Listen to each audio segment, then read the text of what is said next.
todos e a todas, e bem causa dos colegas, deputado delegado Lino, a Graciela, também o deputado Acunha, colegas da Polícia Civil, agradecer o convite e, obviamente, que, independente de questões ideológicas, partidárias, a gente está discutindo a Polícia Civil. Para nós é muito importante, eu sou integrante da carreira dos investigadores de polícia, e é muito importante que nós tenhamos também uma polícia forte. Eu entrei na polícia do Estado, através da Polícia Militar, em 1988. Naquele momento era o governo Garcia, e a gente via uma estruturação muito forte da polícia. Foram delegacias que foram construídas naquela gestão. Nós tínhamos um rádio de patrulhamento padrão, e a cada 5 minutos a viatura passava na rua da pessoa, se tinha um policiamento preventivo de verdade, né? Que era feito. Eu fui um dos que conheci esse programa de policiamento ostensivo preventivo. A autoridade policial era reconhecida pelo cabo da autoridade policial, escrito autoridade policial. Cada delegado de plantão tinha lá sua viatura, tinha estrutura para trabalhar, né? Sem dizer que naquela gestão saiu de 50 distritos para 93, e ainda tem 10 distritos que não foram feitos, inaugurados, né? E o projeto era de 103 delegacias. Nós temos 103 delegacias, mas faltam, para completar esse número de 103, faltam 10. E depois desse governo, veio o governo Fleury, o governo Mário Covas, o governo Alckmin, José Serra, e assim por diante, a gente foi vendo a polícia ser enfraquecida no tempo. Delegacias fechadas, delegacias que só funcionam durante o horário expediente, dizendo que o crime acontece a todo momento, né? Fecha à noite, aos sábados, domingos, muitas vezes dificulta o processo de registro de ocorrências, porque as pessoas vão e aí a porta está fechada, ela acaba não notificando, com uma subnotificação, e tudo isso contribui muito para essa questão da segurança pública estar onde está, porque no passado nós tínhamos uma equipe de plantão, tinha um delegado, 2 investigadores, 2 escrivães, um carcereiro, um agente policial, e que quando as ocorrências chegavam à delegacia, a autoridade policial já determinava as diligências. Olha, chegou uma denúncia aqui, observar, se o investigador já faça a diligência do local com vista a identificar esses furtadores, esses roubadores. Então, você tinha essa polícia tinha uma eficiência plena na solução, na prisão. E com esse sucateamento que aconteceu durante esse período, acabou a gente tendo esse enfraquecimento da polícia. Então, quando se fala numa polícia forte, é uma polícia valorizada, uma polícia estruturada. Eu vou a várias delegacias, recebo reclamações de estrutura, de delegacias que nos pedaços, né? Chovendo, porque não há. Até no governo anterior eu vinha fazendo um programa de reforma de delegacias, e num determinado momento isso parou. A gente não percebe mais isso acontecer. Então, seria muito importante que o governo retomasse essas reformas de delegacia, porque o policial ter um ambiente saudável, um ambiente realmente estruturado, é muito importante para fazer o seu trabalho. Com relação à melhoria internacional, eu vejo que é o que nós temos no momento para debater, para discutir, e para realmente buscar essa polícia civil forte, né? E eu acho muito importante essa reunião, a nossa participação, a participação das entidades de classe representativas, né? Porque é aqueles que falam dia a dia com os servidores que estão lá na ponta. Então, ouvi-los é muito importante. Nós temos vários problemas. A questão do subsídio, a grande resistência do subsídio se dá por conta do subsídio que foi feito para a Polícia Penal. Então, como foi muito nivelado por baixo, a Polícia Civil se assustou. Olha, se o governo vai trazer um subsídio nivelado por baixo, Não vamos ceder isso. Claro, onde fiz uma reunião na Assembleia, chamei todos os sindicatos, as associações, para debater. Eu falei, bom, eu fui convidado para participar da reunião, quero ouvir vocês. Né? E eu senti essa resistência com relação ao subsídio justamente por conta do que foi o subsídio da Polícia Federal. Eu levantei, por exemplo, o salário da Polícia Federal, que recebe o subsídio. Em maio de 2026, eles fizeram uma negociação, criaram uma comissão desde 2024 até 2026. No último ano da gestão desse governo, pensado do governo Lula, a terceira classe será de 27.831 e a classe especial 41.350. Então, se é um subsídio, delegado de polícia, se é um subsídio nesse sentido, eu acho que todo mundo olha, é a valorização de fato. Né? E a cadeira de apoio, a cadeira, enfim, dos investigadores, oficial investigador de polícia, que seja um subsídio de 70% do que é o salário do delegado, para haver um equilíbrio, né? Haver um equilíbrio e haver essa valorização, porque não tem condições do investigador receber líquido R$ 5.600, é o que ele recebe hoje. E quando nós olhamos para outros estados pagando 3, 4 vezes mais do que o estado de São Paulo. Estados que não têm a riqueza, a pujança, né, que o governador esteve lá nos 190 anos do aniversário da Assembleia Legislativa, e ele falou ao Estado, por todos que foram, está no microfone, o Estado pujante, a locomotiva do país, 4 vezes mais do que o Estado de São Paulo. Estados que não têm a riqueza, a pujança, né, que o governador esteve lá nos 190 anos do aniversário da Assembleia Legislativa, e ele falou ao Estado, por todos que foram, está no microfone, o Estado pujante, a locomotiva do país, o Estado mais rico da Federação. Não tem cabimento o Estado mais rico da Federação, com essa pujança todo que ele tem, paga o que ele paga os seus policiais. Ou seja, não é a Polícia Civil, é a Polícia Militar também. Um soldado que se exige muito, né? Eu fui soldado na Polícia Militar, eu sei que é ser soldado, ficava bem. Então, ao final do mês ele tem um salário lá líquido de R$ 4.000, R$ 3.900. Aí ele vai fazer os bicos. Aí ele faz os bicos. Ele se estressa porque ele não tem mais distância, ele não tem lazer, ele não sabe o que é o cinema, o que é o teatro. E aí vem esse adoecimento que está na polícia hoje. Porque só trabalha, 30 dias de polícia. Se tiver 31 dias, ele trabalha os 31 dias. Mas o bico é proibido antes. Eu não vou fazer bico se eu tenho que pagar o aluguel da escola do filho. Eu vou fazer com 4 mil reais. Eu vou pagar aluguel, fazer compra, fazer feira, farmácia, escola do filho.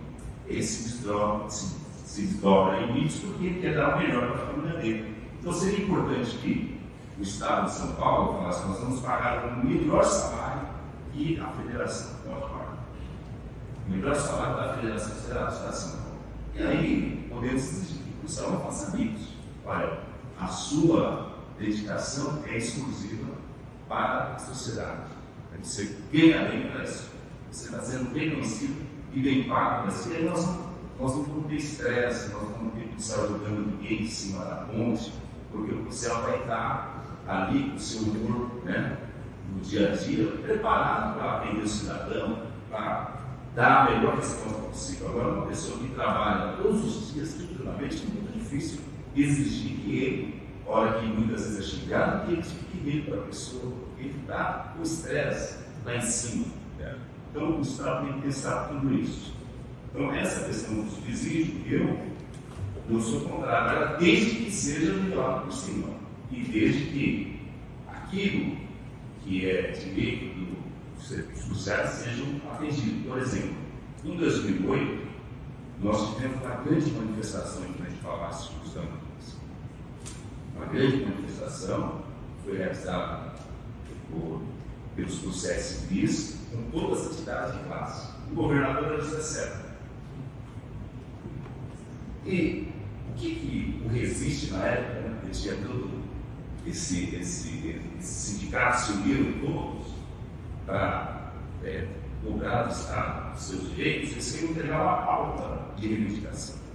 E o governador não quis recebê-los. O governador estava em choque contra tudo isso. Está registrado, tem os registros, né?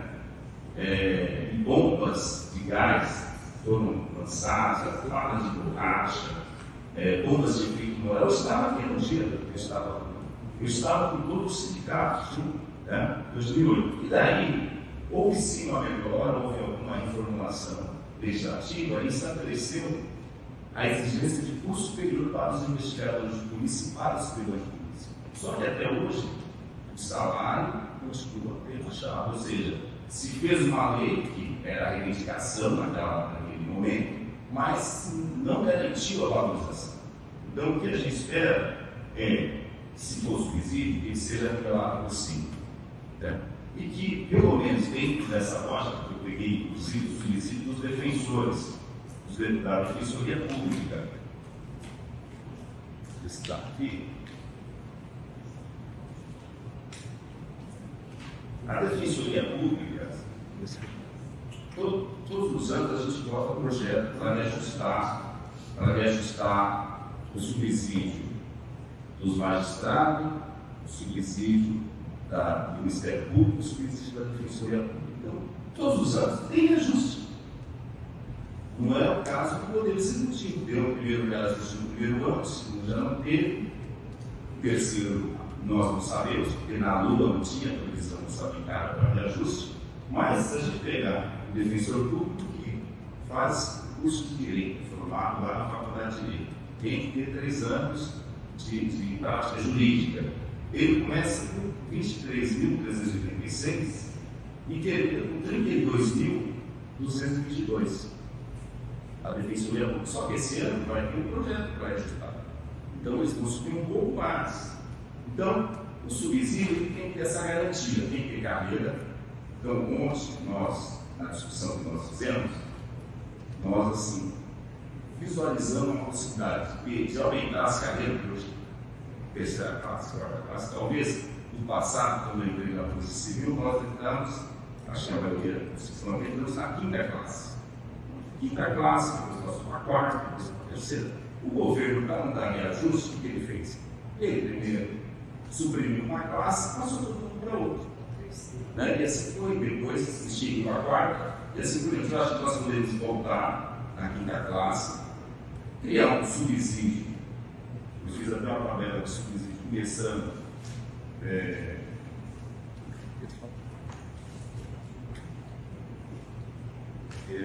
Forma disso daqui, então, no próximo. Começando na quinta classe, o salário do defensor público, 23.144. Na quarta classe, 25.430. Na terceira classe, 27.715. Na segunda, 29.999. Na primeira, 32.685. Na classe especial, 34.532. Que não pode ser, que a gente não, todas as vezes o pessoal fala, não, mas pode ser, mas a gente tem que ter a atenção ao teto do governador. E dentro desse subsídio, tem coisas que são devidas.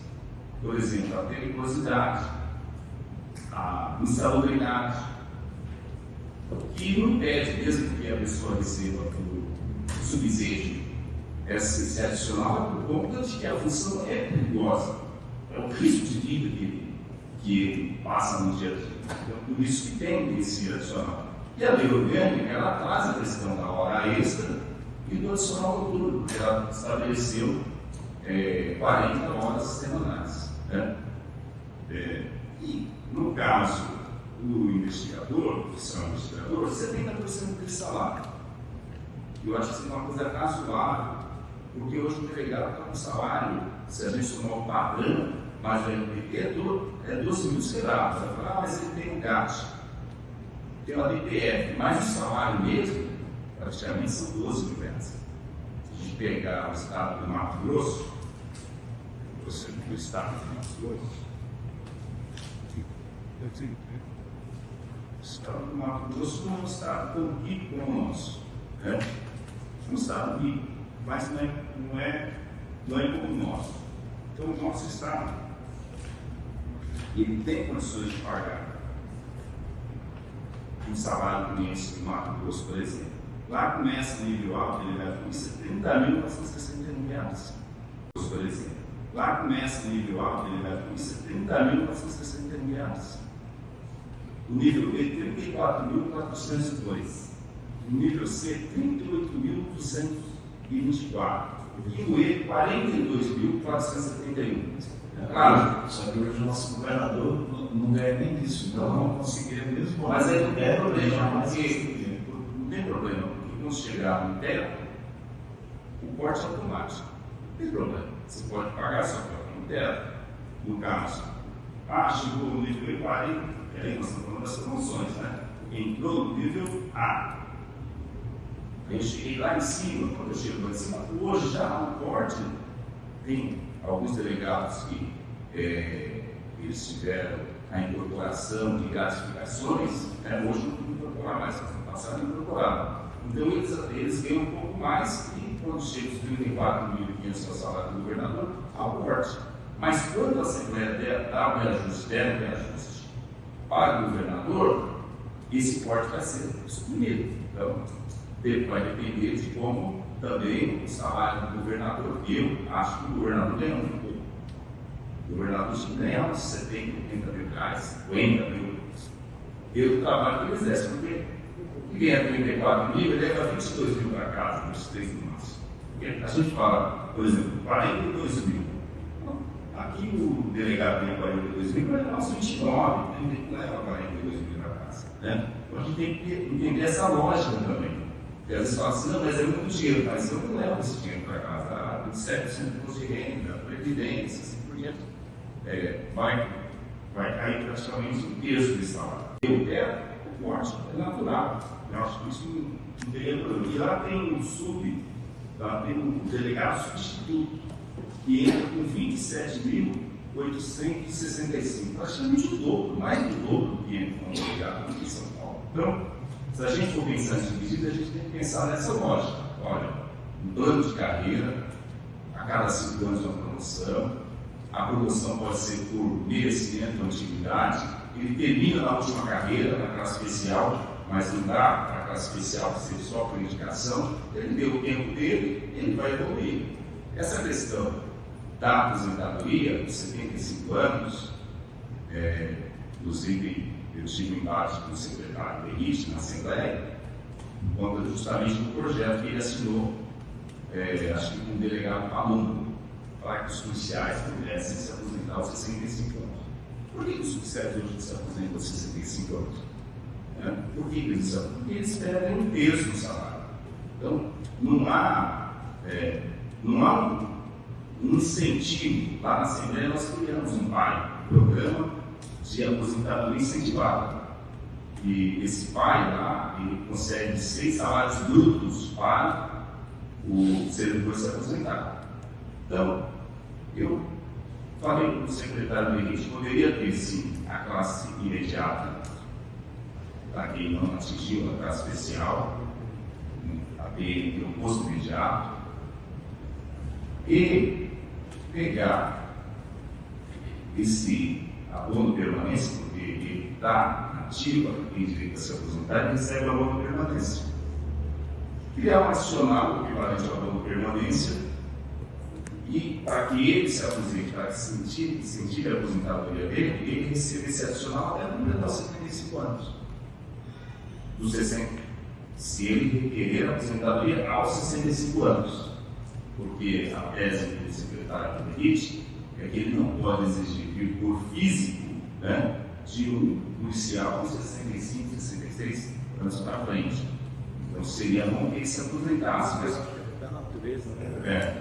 Mas para isso, ele tem um sentido, porque se eu vou ter uma redução do meu salário, isso vai fazer falta para mim. Isso às vezes é a faculdade do meu filho. Então eu prefiro continuar trabalhando por conta de que eu não posso perder, eu estou ganhando.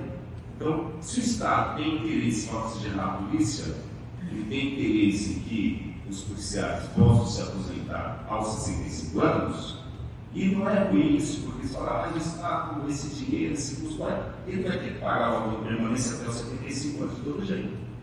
Se o policial continuar trabalhando, ele vai continuar pagando. A classe imediata, se o policial ficar mais 10 anos, ele vai ter que pagar 2 quinquênios. São 10, 11%. Então, se ele consegue a classe imediata, vai ser um pouco menos do que isso.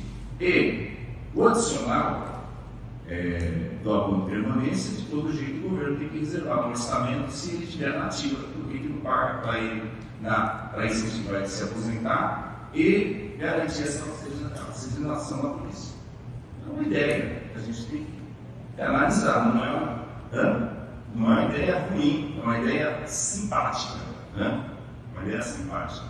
Eu já vou terminar mais de 5 minutos. Tem as coisas para falar?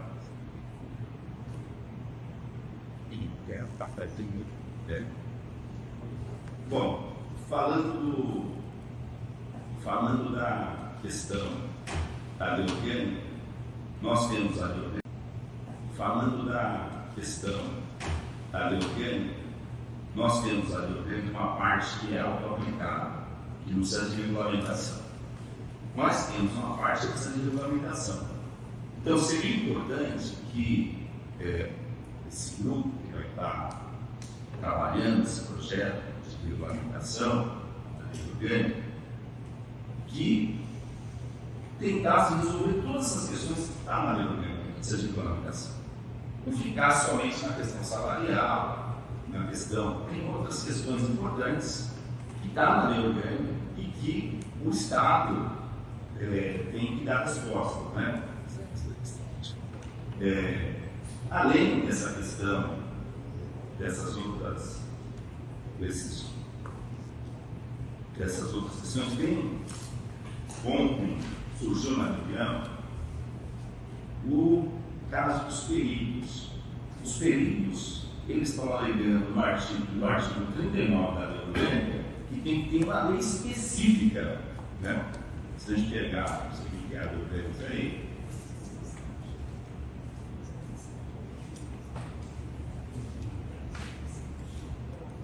as estruturas de cargos e as respectivas atribuições relativas à atividade pericial oficial prevista no inciso 4 do caput do artigo 6 dessa lei relacionadas às unidades técnico-científicas da Polícia Civil.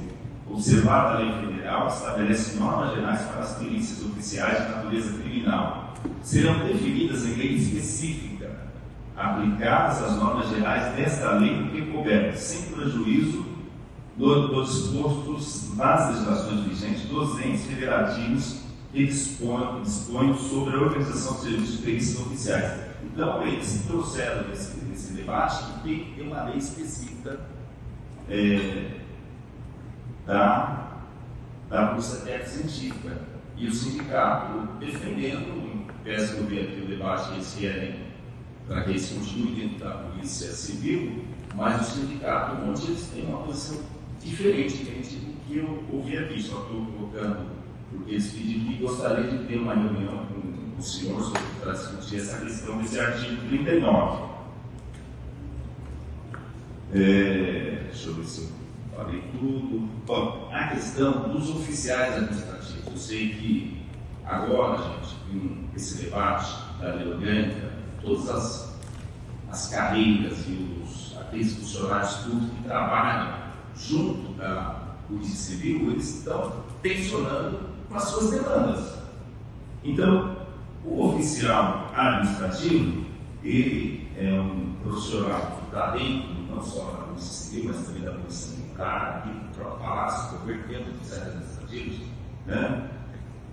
E que tem um salário de 700 e alguma coisa, e recebe um bônus para complementar o salário mínimo regional. Eu acho difícil resolver a situação deles na lei orgânica, por aquilo que a gente vê da lei orgânica nacional. Mas é uma questão que o Estado precisa dar resposta.